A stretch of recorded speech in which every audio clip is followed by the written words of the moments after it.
O Diário do Transporte, o podcast do transporte, continuam na cobertura da Latibus 2024, trazendo personalidades, pessoas importantes de diversos setores, tanto do setor público, setor privado, a regulação, a produção também, a indústria. E agora a gente conversa com o diretor de regulação da mobilidade urbana e trânsito do Ministério das Cidades, Marcos Daniel, e também com o coordenador geral de regulação de mobilidade urbana, também do Ministério das Cidades, Antônio Espósito, que vão conversar com a gente as impressões da Latibus, o que foi discutido aqui, o que se aprendeu aqui, também o que se ensinou aqui, e também de um projeto interessante que é sobre bicicleta. Quando a gente fala de mobilidade urbana, a gente está numa feira que fala de ônibus, mas o fato de falar de ônibus, a gente tem que falar também da mobilidade não motorizada, porque quando as pessoas chegam até esse ônibus, seja a pé ou seja de bicicleta, afinal a bicicleta também é uma perna do deslocamento de muita gente que anda de ônibus. Marcos Daniel, é um selo, é isso? Isso, bom, queria cumprimentar novamente vocês e falar um pouco da feira, agradecer de fato primeiro, desculpa o espaço aqui, trazer a minha equipe, porque a gente não faz nada sozinho, né? E para o tamanho do país a gente precisa de muita gente para fazer uma mobilidade boa. Bom, primeiro sobre a feira, é uma alegria estar aqui, e a gente do Ministério, e eu particularmente sei da importância desse evento, né? É um evento que tem crescido. Vinha 2 anos atrás aqui, ainda estava naquela fase pós-pandemia, não teve feira, então já estava querendo trazer esse fôlego e fico muito alegre de ver o tamanho que está ficando a feira e a quantidade de visitantes, a pauta do transporte sendo bem colocada aqui, vendo a força da tecnologia da indústria nacional aqui e a capacidade do brasileiro, né, de quem está aqui no país de fazer um transporte de qualidade. A gente consegue sim fazer, a gente precisa se organizar. E trouxe, na vez passada eu vim com 3 técnicos, agora acho que somos 18 do Ministério das Cidades aqui. Falei com o secretário nacional Denis e a gente acha muito importante estar todo o nosso quadro aqui para a gente entender, ver o que está acontecendo no mercado, conversar com as cidades. A gente faz muito network aqui. Então, a importância da feira é essa, é de conectar pessoas, de entender o que está acontecendo. Nós, do governo federal, que anunciamos recentemente um volume alto de investimentos, já estávamos aí há quase 10 anos sem investimentos federais, de fato expressivos para o transporte público, anunciamos 2 eixos do novo PAC. Então vir aqui e ver que de fato a gente tem indústria, tem tecnologia, tem vontade de avançar e melhorar, resgatar passageiro no nosso país e impulsionando com os recursos do governo federal, a gente está muito otimista da gente de fato mudar o cenário do nosso país com relação ao transporte público, e a Latibus traz isso para a gente, né? Ver que é possível sim a gente fazer.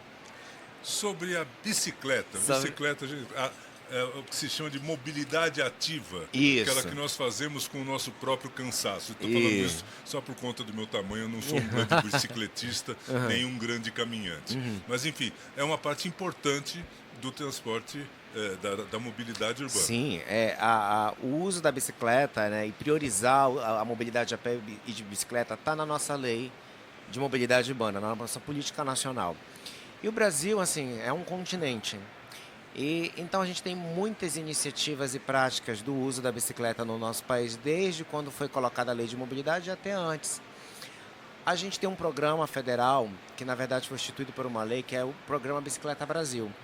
E ele lista uma série de iniciativas que são importantes serem feitas no governo para incentivar o uso da bicicleta, seja ela como um modo de transporte do início ao fim do destino, ou seja, principalmente nas médias e grandes cidades, como uma alternativa de primeira e última milha. Além da bicicleta já ser usada no país para lazer e para esporte.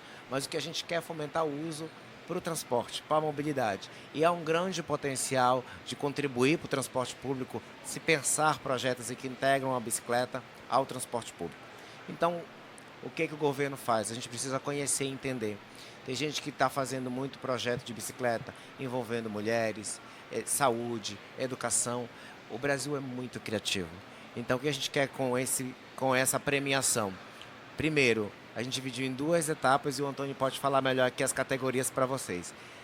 Dar um selo, que a pessoa tenha uma identidade e diga, a minha iniciativa aqui, eu que fabrico uma bicicleta, ou eu, poder público, que fiz alguma ação para promover o uso da bicicleta, um compartilhamento, um projeto cicloviário, ou uma empresa privada que fomenta aos trabalhadores que porventura consigam chegar de bicicleta ou ofereçam bicicleta para fazer uma perna do transporte, terem um selo para a gente poder dizer, olha, essa sua iniciativa é muito boa, vamos divulgar no site do Ministério todas as iniciativas e dar um selo para dizer, olha, você está contribuindo para uma política nacional.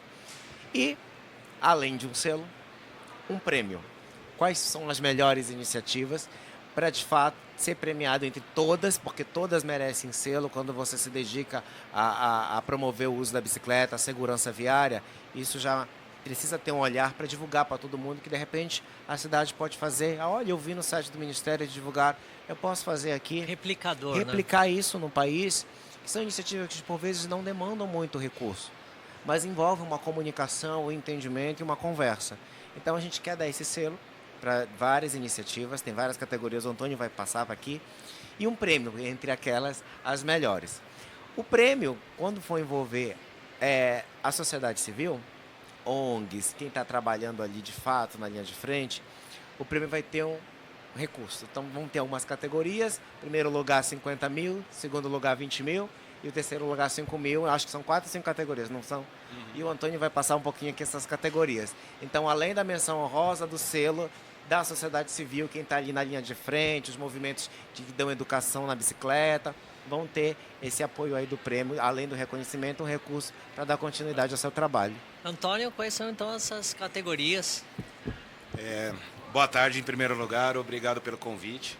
Eu sou um leitor assíduo do Diário do Transporte e acompanhamos muito o trabalho de vocês e para a gente é inclusive uma fonte de informação importante e de credibilidade. Então, a gente fica muito satisfeito também de poder contribuir e participar aqui.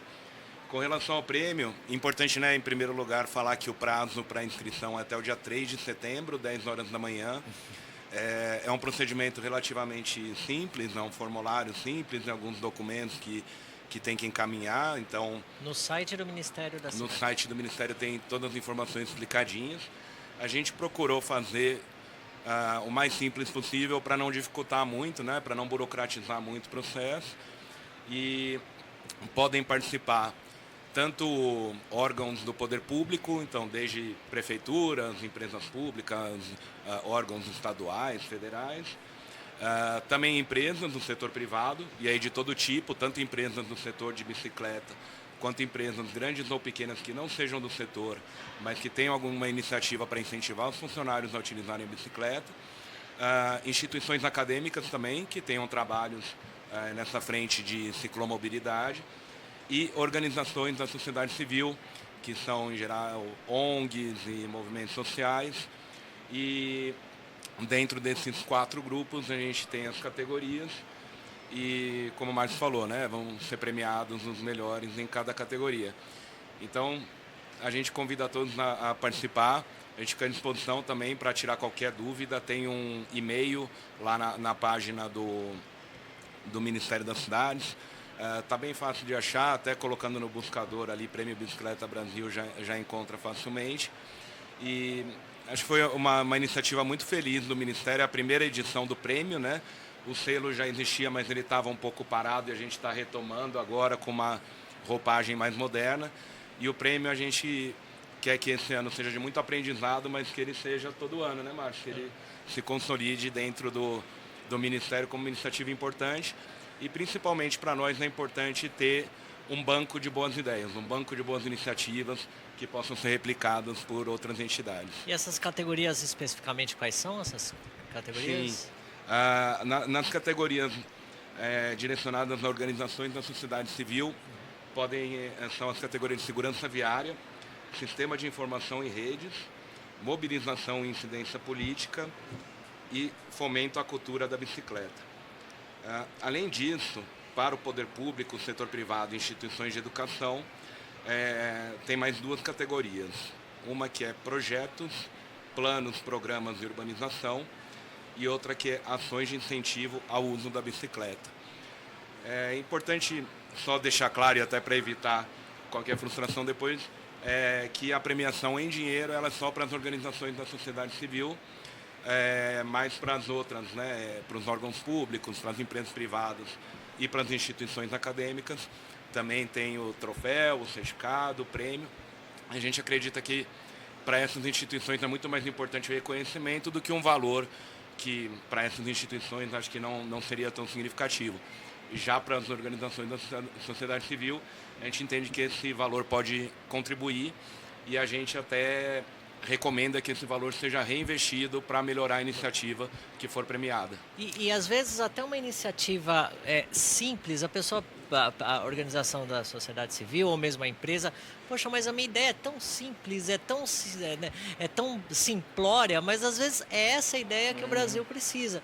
Às vezes uma ideia do tipo, eu tenho uma empresa e no pátio da minha empresa eu coloco um paraciclo lá, poxa, às vezes é uma ideia que possa mudar a vida de muita gente, né? Empresa de ônibus, por exemplo, que a gente está numa feira do setor e que tem uma iniciativa legal, tanto para a bicicleta do seu funcionário, quanto para integrar o seu passageiro com o seu ônibus e a bicicleta, também pode participar. Exatamente. São essas iniciativas, quando a gente fala das empresas, não é só quem produz a bicicleta, é quando ela faz uma iniciativa para o seu funcionário. Então, tem empresas de ônibus que a gente sabe aí que possibilita esse espaço, que dá treinamento para os seus motoristas, entendendo que ele tem que olhar para o ciclista. Inverter os papéis, né? Então, isso tudo a gente quer ver, quer entender como foi, está funcionando, deu resultado. Passa para o Ministério, a gente vai entender, vai replicar, vai divulgar, isso é muito importante. Então não é só para quem produz bicicleta, não. E esse selo, esse reconhecimento, e aí a gente tem como exemplo, a gente pode até fazer uma paródia, empresa amiga da bicicleta, né? Esse tipo de selo, ele realmente dá visibilidade para a questão que está sendo discutida. A bicicleta, ela precisa deixar, por todos os planos e projetos e pela mobilização, a bicicleta precisa deixar de ser um obstáculo, uma coisa que atrapalha ao trânsito, um objeto com um sujeito em cima que atrapalha o carro para andar de cima para baixo. Essa noção precisa ser invertida, né? A bicicleta é um meio de transporte tanto quanto o carro, tanto quanto o ônibus. Precisa espaço, precisa faixa, precisa atenção e precisa discussão, né? Exato. E além disso, como a gente está aqui na feira vendo transporte público, eu acho que a mesma, quando a gente fala em transporte sustentável, descarbonização, a gente tem que lembrar que a gente já tem a bicicleta. E assim como está se falando em eletrificação, a gente tem ainda uma mais aliada, que é a bicicleta elétrica, ou seja, muitas limitações que se teriam de relevo, até físicas, você consegue vencer com o equipamento da bicicleta elétrica, que está sendo usado em muitos outros países. Então eu acho que o Brasil consegue despontar aí com tecnologia, tanto com os ônibus Euro 6 quanto os ônibus elétricos, e também agora introduzindo a bicicleta elétrica, a gente dando de fato opções que deem mais conforto e segurança para a nossa população.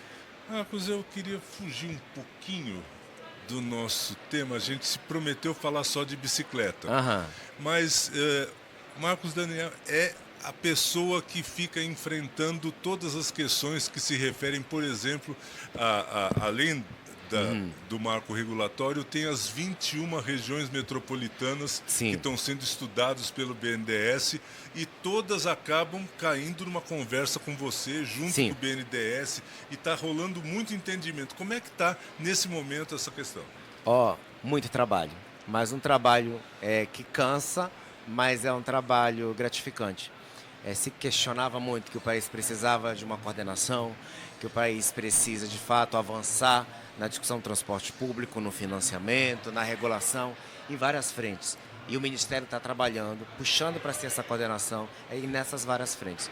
E uma frente importantíssima, que é o que todo mundo fala, projetos, estudos, viabilidade, como integrar a bicicleta, o trem, o metrô, o ônibus, e de fato a gente olhar para as nossas cidades, especialmente para as regiões metropolitanas, onde a complexidade das soluções e a variabilidade é maior ainda.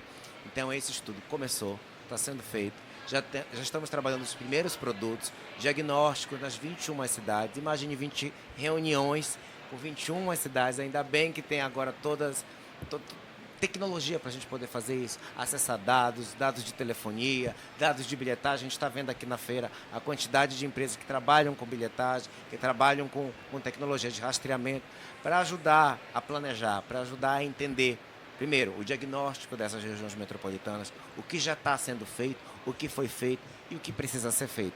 E aí sim coordenar um esforço para integrar os modos de transporte, para botar o recurso onde ele é melhor empregado, mas com evidências, com dados. E isso é importantíssimo. Então, o estudo, a gente está agora na fase de acompanhar os relatórios. São, Antônio, acho que é mais do que de 250 relatórios. Então, mobilizando consultores do país, os consultores contratados, a equipe do Ministério, a equipe do BNDES, para a gente trabalhar tudo isso e o melhor, tornar público, para que todos possam ver, para que todos possam debater e discutir como melhorar, como chegar lá. Então, o estudo inicial, ele não resolve tudo, mas ele começa a mostrar que o Brasil tem capacidade, sim, de se recuperar e fazer um bom transporte. E na cobertura sobre transportes, eu não sei se já deu tempo do Ministério das Cidades ter esse feedback, a gente percebe um abismo de qualidade entre os serviços de transporte coletivo de região metropolitana e de capitais. Vamos pegar só o exemplo do ônibus, né? Não estou falando de ser bom ou ruim, mas a SP Trans, por exemplo, em São Paulo, é um padrão que a região metropolitana ainda não tem esse mesmo padrão. O sistema gerenciado pela MTU não tem esse mesmo padrão e vocês não precisam contar fatos pontuais. A gente vai lá para a região metropolitana de Curitiba, tem o padrão lá da Urbis, que é um padrão superior ainda ao padrão da AMEP, que é da região metropolitana, e outros exemplos também. Isso já foi possível perceber que o transporte público das capitais é um e das regiões metropolitanas é outro? E como que a gente pode começar a caminhar para a mudança? Boa pergunta, assim. Isso o Ministério já percebe, aí pelo menos eu já estou há 16 anos lá, analisando projetos do PAC, e a gente vê isso porque a gente sempre está em contato com as cidades. Então, o estudo é exatamente para dar esse diagnóstico. Porque não adianta só olhar a qualidade, é tentar entender o porquê assim. E aí a gente vai esbarrar em questões regulatórias, de financiamento e principalmente questões federativas, que acho que é o grande desafio, a governança dos sistemas de transporte, entendendo que a gente tem distâncias, quilometragens, porém tem autonomias municipais, tem um papel do governo do estado, tem uma conversa com os operadores, integrar isso, por isso que eu falei, não é fácil, a gente precisa de dados para chegar em modelos específicos para cada um, respeitando a autonomia dos municípios. Então, por isso que a União está entrando, porque é nosso papel como União coordenar e dar essas diretrizes para as regiões metropolitanas. Até para se criar as autoridades metropolitanas exatamente. de transportes. A gente fala da autoridade e alguns falam governança, mas a gente precisa entender, de fato, independente de como a gente vai chamar, como tratar a governança, como tratar cada caso, né, do país. A gente tem regiões metropolitanas como a daqui de São Paulo, uma grande cidade, tem regiões metropolitanas entre 2, 3 milhões de habitantes, que você tem um comportamento da cidade sede, com poucas cidades ali ao seu redor que de fato interferem no transporte. Já outras regiões metropolitanas você tem outros tipos de movimentos. Você tem a rede do DF lá do Distrito Federal, então cada um é um caso. Então, e aí achar essa solução é que é o desafio. Então a gente está na fase agora de diagnóstico, já percebemos isso nas reuniões com as cidades e agora é continuar trabalhando nessas informações. E a gente percebe, né, por exemplo, que já existem exemplos práticos em que há uma integração maior. Por exemplo, a gente vê na região metropolitana de Vitória, que já há uma integração interessante, de Goiânia, que já o transporte é pensado como metropolitano. Eu acho que o Ministério das Cidades está dando um avanço nesse estudo por causa disso. A gente não pode pensar mais em cidades isoladamente. Exato. Eu moro em Santo André. Eu venho fazer a vida em São Paulo, na capital paulista. E é uma dificuldade danada. Santo André, vizinha de São Paulo, eu tenho que ter 3 bilhetes de ônibus. A qualidade que a MTU me oferece é diferente da qualidade que a SP Trans me oferece. Como é uma região muito grande, tem o sistema de trilhos e eu já encontro uma outra realidade. Quer dizer, eu sou o mesmo passageiro, só que eu vivo 3 realidades diferentes e milhões de passageiros no Brasil. Roma. É isso. O problema é pegar um monte de gente diferente e aplicar um remédio para cada um. Porque senão o remédio para um é veneno para outro. Agora, conta uma coisa. Isso vai bater. A gente não pode falar em nomes porque estamos em época eleitoral. Mas assim, há algum tipo de conflito quanto à presença do governo federal orientando essas ações, ou já há um entendimento de que os órgãos federativos têm o seu tamanho, o seu jeito, sua tarefa? Olha, no momento a gente não está sentindo nenhum conflito, porque, e aí a gente volta, no papel da União, a gente vinha com essa crise ainda estável, um pós-pandemia e não tinha como não fazer isso se não fosse pelo governo federal. Até porque a gente entende que vou trazer outro assunto do marco regulatório do transporte público. Além do planejamento, a gente tem que evoluir na regulação e no financiamento.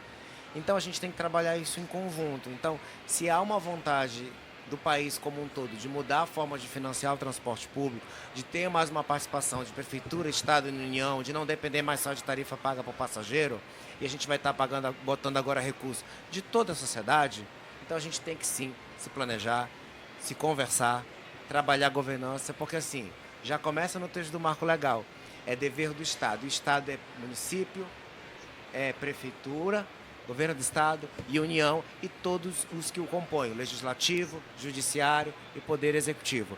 Então, tem que se promover esse diálogo para a gente poder fazer uma boa governança, para a gente poder fazer as leis se aplicarem. Então, eu não estou sentindo, pelo menos a equipe, a gente não sente essa barreira. Muito pelo contrário, a necessidade de se trabalhar de forma colaborativa. A gente conversando com alguns integrantes do setor, o marco regulatório ele ainda está em debate, mas está no Congresso Nacional, quer dizer, algum avanço tem que ter, mas a gente conversando com pessoal de tecnologia, com pessoal de empresa de ônibus, principalmente aqui na Latibus, há uma crítica de que devido à demora de se avançar no marco regulatório, principalmente por parte do Congresso, e a rapidez, por outro lado, das mudanças, já alguns pontos do marco regulatório que poderiam ser atualizados, que já estariam defasados. Principalmente, por exemplo, a questão da bilhetagem eletrônica. A bilhetagem eletrônica, por exemplo, sendo uma espécie de gerador de dados, né, para se fazer, inclusive, políticas públicas. A questão da bilhetagem eletrônica está ou não na mão de um ente federativo. A questão da eletrificação, até o marco regulatório não versa especificamente sobre o tipo de tecnologia, mas poderia se criar, por exemplo, regulações em que, pelo menos os municípios, os estados, se comprometessem a não só obrigar troca de ônibus, compra de ônibus, mas acima de tudo pensar na infraestrutura na capital paulista. E claro, vocês não precisam comentar pontos específicos, mas na capital paulista a gente errou bastante em exigir uma frota, mas não pensar na infraestrutura. Há possibilidade, ainda há tempo de se atualizar, dessas atualizações do marco regulatório? Eu vou agora pedir para o Antônio, meu especialista em regulação, mostrar que a gente pensou essas coisas quando a gente escreveu o texto. Antônio? Perfeito.